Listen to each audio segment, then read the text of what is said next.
In 1886, in the industrial city of Manchester, England, doctors at the Royal Hospital discovered something that would leave them in a state of shock for decades. In the damp and poorly lit basement of the institution, they found a clandestine laboratory that seemed straight out of a Victorian nightmare. Glass jars containing perfectly preserved human organs, handwritten diaries with anatomical details impossible for that era, and at the center of it all, the surgical tools of a child. The person responsible for this macabre scientific collection was only 12 years old. His name was Edmund Blackwood, and he had transformed death into his scientific obsession. But what they discovered in his experiments was something that challenged not only the medicine of the time, but the very nature of reality itself. This is the true story of a child prodigy who crossed boundaries that should never have been traversed, a story that British medical archives tried to bury for more than a century. To understand the magnitude of what Edmund Blackwood managed to accomplish, we must first dive into the context of Victorian England in the 1880s. It was a time of profound contradictions. While the Industrial Revolution was rapidly transforming society, medicine was still taking its first steps in fundamental discoveries. Louis Pasteur's germ theory was just beginning to be accepted. Doctors still didn't fully understand the importance of sterilization, and anesthesia, though already discovered, was used with extreme caution due to its mortal risks. In this scenario, Manchester stood out as one of England's most important industrial centers. The city bustled with textile factories, but it was also a cauldron of disease and child mortality. Life expectancy in working-class areas barely reached 35 years.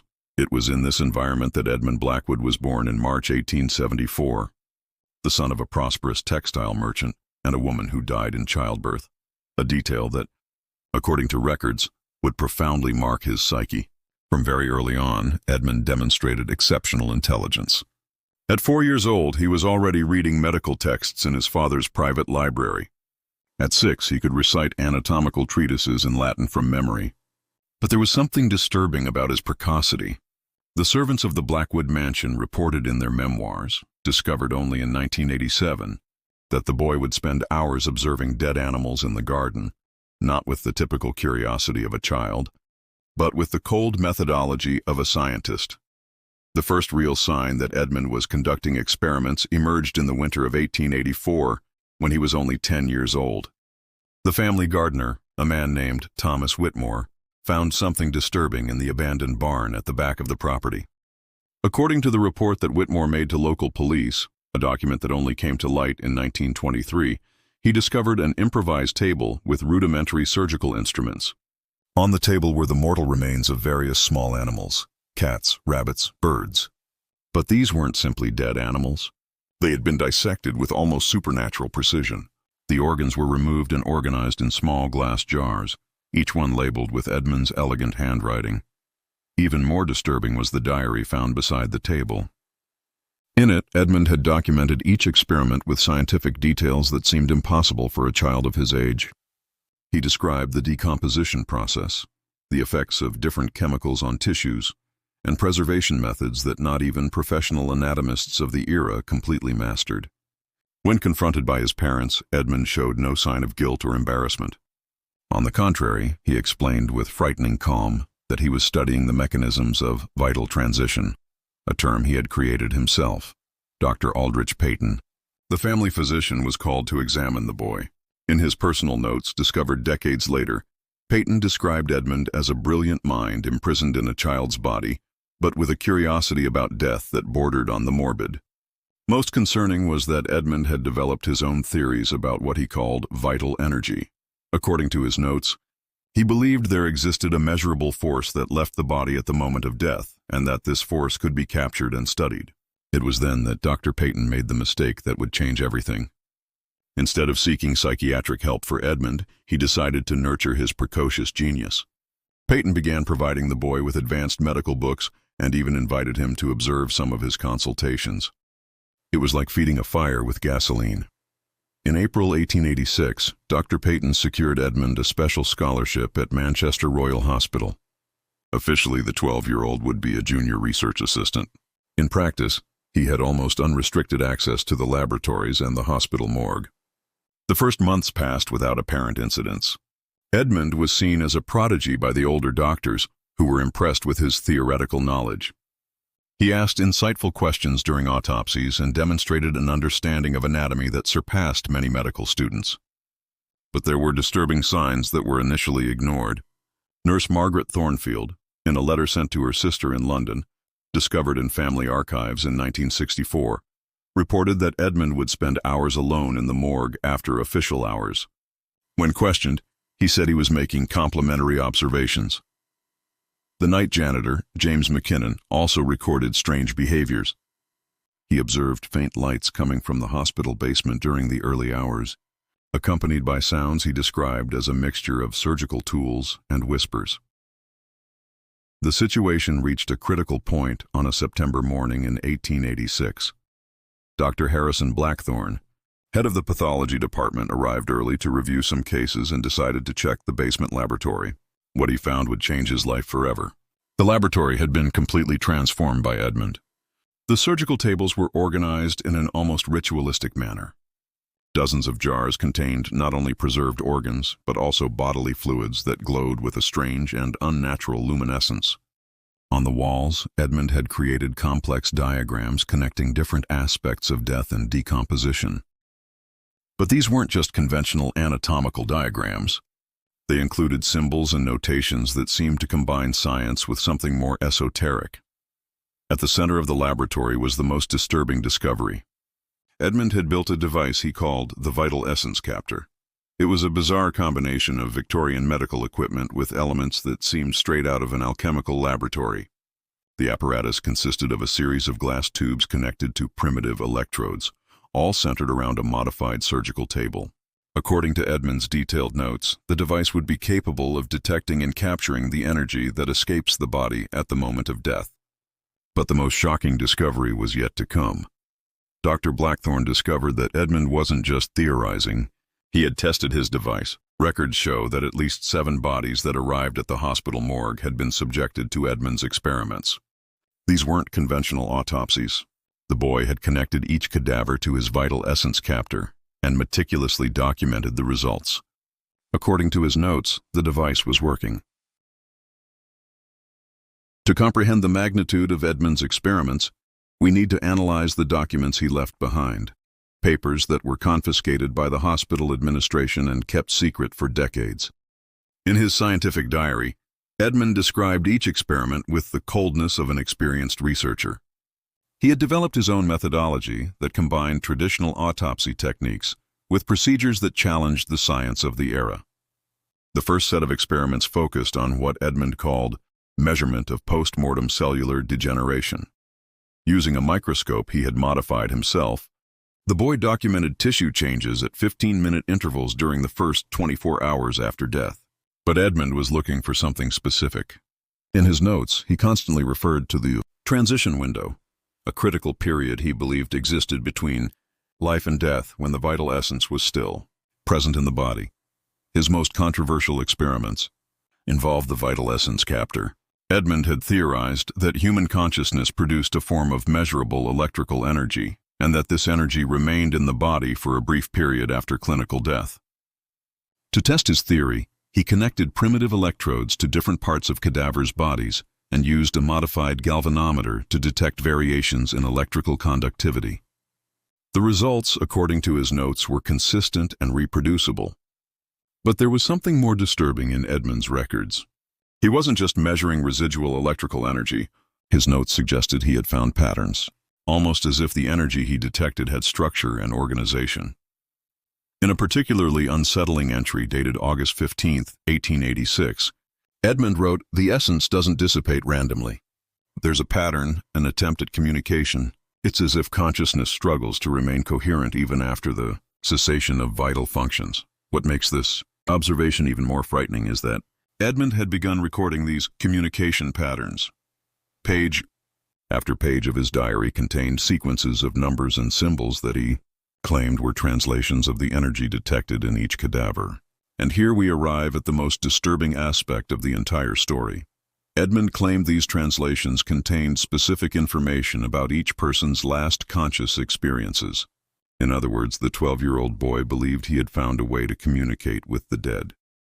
The night of September 23, 1886, would mark the end of Edmund's experiments and the beginning of a mystery that persists to this day. According to hospital records, Edmund had requested permission to work during the night on a critical research project. Dr. Peyton, still convinced of his protégé's genius, granted authorization. What Edmund planned for that night was his most ambitious experiment yet. He had developed an improved version of his vital essence captor, incorporating modifications he had tested in previous weeks. At 11:47 p.m., janitor James McKinnon made his usual rounds through the hospital corridors. He later reported seeing bright and unusual lights coming from the basement laboratory, accompanied by sounds he described as an intense electrical humming, almost musical. McKinnon later admitted he was curious but decided not to investigate. "The boy was always doing strange experiments," he declared years later. "I thought it was just another of his scientific projects." This was the last time anyone saw Edmund Blackwood alive. The next morning, when Dr. Blackthorne arrived at the hospital, he found the laboratory door locked from the inside. They called a locksmith to open it, and what they discovered left them in a state of shock. The laboratory was in complete disarray: overturned tables, broken jars, equipment scattered across the floor. In the center of the room, the vital essence captor was completely destroyed, as if it had exploded from the inside out. But there were no signs of Edmund anywhere. The initial search focused on the hospital itself. They searched every room, every corridor, every closet. Nothing. It was as if the boy had simply vanished. It was only 3 days later that they made the most disturbing discovery. Among the laboratory wreckage, they found Edmund's diary, open to the last entry, dated September 23rd at 11:30 p.m. The final entry was different from all others. Instead of Edmund's precise scientific handwriting, the words were written erratically, almost frantically. The device worked beyond expectations. "The barrier is thinner than I imagined. They are trying to communicate, but they're not just echoes.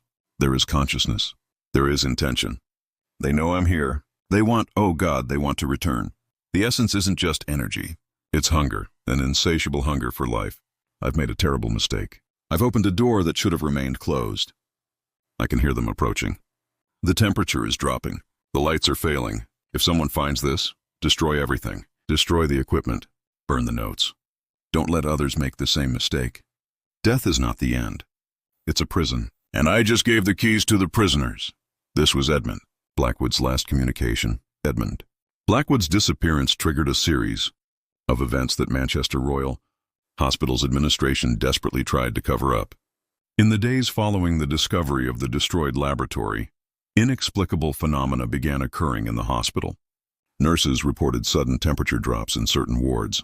Patients spoke about voices whispering in corridors during the early hours. Medical equipment failed without apparent explanation.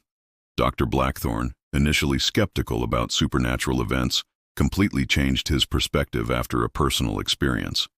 In his memoirs, published posthumously in 1923, he described what happened a week after Edmund's disappearance. Blackthorne was working late in his office when he heard familiar footsteps in the corridor, footsteps he immediately recognized as Edmund's. When he opened the door to investigate, he found the corridor completely empty, but the temperature had dropped drastically. Even more disturbing was the fact that the footsteps seemed to come from below the floor, as if someone was walking in the basement laboratory, which had been sealed after the investigation. The situation became unsustainable when other hospital staff began reporting similar experiences. Nurse Margaret Thornfield swore she had seen Edmund's silhouette in the windows of the sealed laboratory. Janitor McKinnon found equipment that had been mysteriously destroyed and reorganized during the night. It was then that the hospital administration made a drastic decision. In October 1886, less than a month after the disappearance, they decided to permanently seal the basement laboratory. It wasn't a simple seal. They walled up the entrance, welded the windows, and poured concrete into the ventilation ducts. Officially, they claimed it was a structural renovation. In reality, they were trying to contain something they couldn't understand. But the phenomena didn't cease. They only intensified. Patients admitted to the upper wards began reporting disturbing dreams. Dreams where a Victorian-looking boy visited them and asked questions about their illnesses, their fears, their regrets. Always the same questions Edmund asked during his experiments. What do you feel when you're close to death? Is there something waiting on the other side? The case gained an even more sinister dimension when they discovered that some patients reporting these dreams possessed medical knowledge they shouldn't have. People without formal education described complex surgical procedures or spoke about advanced anatomical theories. It was as if Edmund was continuing his studies through other people's dreams. Manchester Royal Hospital officially ceased operations in 1923, but not for the reasons stated in public records. The official version spoke of facility obsolescence and the need for modernization. The reality was much more disturbing. During the 37 years following Edmund's disappearance, the hospital was the scene of a series of inexplicable events that gradually made its operations unsustainable. In 1892, 6 years after the events, Dr. Peyton, Edmund's original mentor, suffered a complete nervous breakdown before being institutionalized in a psychiatric facility. He wrote a series of confessional letters that were discovered only in 1967. In these letters, Peyton admitted he had secretly continued Edmund's research. Obsessed with the possibility that the boy had really discovered something revolutionary, he tried to recreate the vital essence captor. The results, according to Peyton, were catastrophic. In his own words, "I succeeded. By God, I succeeded in recreating the device. And on the first attempt, I heard his voice. Edmund was speaking through the machine, but he was no longer the brilliant boy I knew. He was something hungry, something that had learned terrible secrets about the nature of death." Peyton revealed that Edmund had tried to convince him to perform a specific experiment, use the device on a living person at the exact moment of death. He said that way he could return, that he could use the body as a portal between worlds. But I realized the truth. He didn't want to return alone. There were others with him, hungry shadows he had awakened. Peyton's letters end abruptly with a final entry. "I destroyed everything. I burned the equipment, the notes, everything. But it's too late. The door was opened and cannot be closed. They know we're here. They know we're vulnerable. Edmund was just the first. There will be others." 3 days after writing this last letter, Dr. Peyton was found dead in his cell at the psychiatric institution. The official cause of death was cardiac arrest, but the medical report mentioned disturbing details. The body was in a state of decomposition, too advanced for the time elapsed. And body temperature was abnormally low, as if he had died much longer ago than the evidence indicated. Events at Royal Hospital continued throughout the following decades. In 1908, a mysterious fire destroyed an entire wing of the building, exactly the wing that was directly above Edmund's sealed laboratory. Investigations never managed to determine the cause of the fire. In 1915, during World War I, when the hospital was temporarily converted to treat wounded soldiers, cases of war neurosis reached abnormally high levels. Military doctors reported that many soldiers spoke about a ghost boy who visited them during recovery and asked questions about their experiences with death. In 1987, more than 100 years after the original events, an accidental discovery brought new light to the mystery of Edmund Blackwood. During the demolition of the old Manchester Royal Hospital to make way for a commercial complex, workers found something unexpected when tearing down the basement walls. Behind the concrete wall that had been erected in 1886, they discovered that Edmund's laboratory had remained intact for more than a century. The urban archaeology team called to examine the site was led by Dr. Sarah Whitmore, coincidentally the great-granddaughter of Gardner Thomas Whitmore, who had made the first discoveries about Edmund's experiments. What they found defied all expectations. The laboratory wasn't just preserved. It was strangely well preserved, as if time had passed more slowly in that specific space. In the center of the room, they found the remains of Edmund's vital essence captor. But there was something new. Additional equipment that clearly wasn't there at the time of the disappearance. Someone had continued working in the laboratory after 1886. Analysis of the equipment revealed sophisticated modifications that incorporated technologies only developed in the 20th century. Components that appeared to be from primitive radios, vacuum tubes, anachronistic for the era, and copper wires organized in complex geometric patterns. But the most disturbing discovery was in the archives. Piles of handwritten documents with Edmund's unmistakable handwriting, but dated decades after his disappearance. Letters dated 1901, 1923, 1955, and even one from 1978. The content of these letters revealed that Edmund, or something claiming to be Edmund, had continued his experiments throughout the century. The letters described advances in his understanding of vital essence and increasingly sophisticated methods of communication with what he called the intermediate realm. A particularly unsettling letter dated 1965 contained detailed instructions for building a modernized version of the vital essence captor, incorporating advanced electronic technologies. Edmund wrote, "The evolution of human science has finally reached my needs. With the new electronic components, I can significantly amplify communication range. Soon, I will no longer need to depend on this primitive laboratory." The letter ended with a sinister promise. "The experiments will continue. Death is just the beginning of true scientific research. Those with open minds will eventually find me. I will be waiting." The 1987 discoveries generated intense debate among historians, parapsychologists, and skeptics. Several theories were proposed to explain the events related to Edmund Blackwood, each more disturbing than the last. The most conservative theory, defended by mainstream historians, suggests Edmund was simply a disturbed prodigy who suffered a mental breakdown. According to this version, the boy would have hidden in the hospital after destroying his laboratory and eventually died of natural causes. The later letters would be forgeries created by someone familiar with his handwriting. But this theory fails to explain several crucial aspects. How could someone have had access to the sealed laboratory for decades? How to explain the advanced scientific knowledge demonstrated in the later letters? And more importantly, how to explain the anachronistic technologies found in the laboratory? The second theory, proposed by paranormal phenomena researchers, suggests Edmund really managed to transcend physical death somehow. According to this interpretation, his experiments transformed him into a form of consciousness that exists between the worlds of the living and the dead. This theory finds support in numerous reports of Edmund's apparitions throughout the century, as well as in the growing sophistication of experiments documented in later letters. If Edmund managed to maintain his consciousness after death, he would have had decades to perfect his theories and methods. The third theory is the most disturbing of all. Proposed by Dr. Sarah Whitmore herself after years studying the case, she suggests Edmund didn't transcend death. He broke it. According to Whitmore, Edmund's experiments may have created a rupture in the barrier between life and death, allowing dead consciousnesses to influence the physical world. Edmund would be not only a survivor of this process, but its principal architect, using the rupture to conduct increasingly ambitious experiments.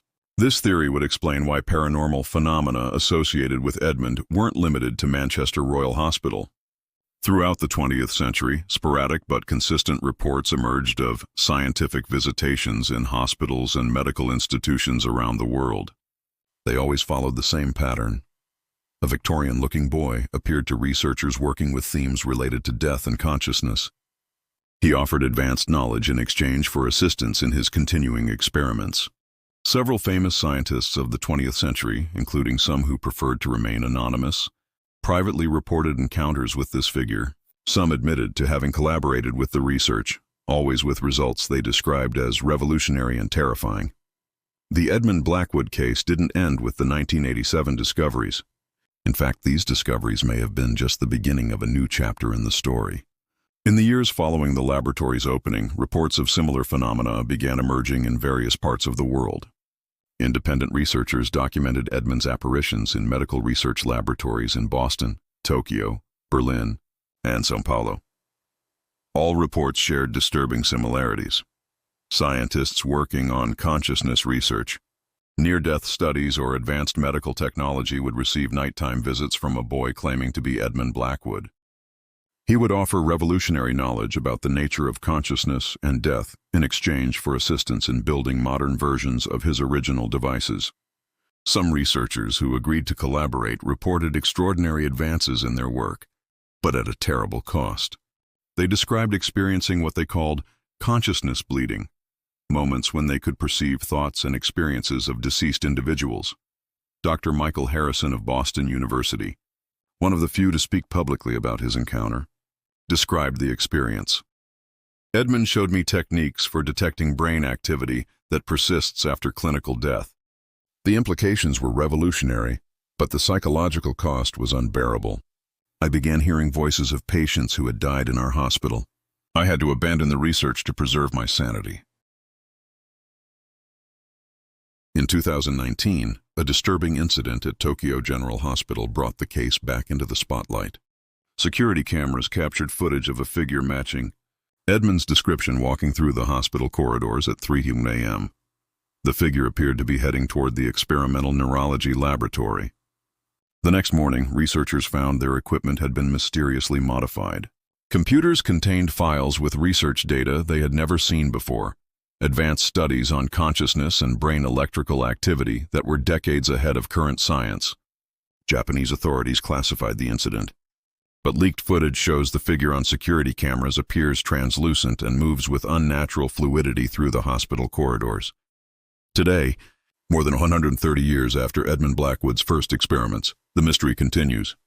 Reports of his apparitions persist around the world, always in locations where advanced research on consciousness and death is being conducted. Some researchers believe Edmund has become something beyond human comprehension, a consciousness that exists in the space between life and death, continuing his experiments on an increasingly global scale. Others suggest he never died at all, but found a way to exist simultaneously in multiple dimensions of reality. What we know for certain is this: Edmund Blackwood opened a door in 1886 that may never be closed. His obsession with understanding death transformed him into something that transcends our conventional understanding of existence. The boy who studied death like science may have discovered that death itself is just another form of laboratory, one where the experiments never end, and the subjects are all of humanity. And if the reports are true, he's still conducting his research, waiting for the next brilliant mind curious enough to help him complete his work. If this story of Victorian terror and scientific obsession fascinated you as much as it disturbed you, subscribe to our channel for more mysteries from the shadows of history. Ring that notification bell, because you never know when the next case might literally haunt your dreams. Until next time, remember, some doors, once opened, can never be closed.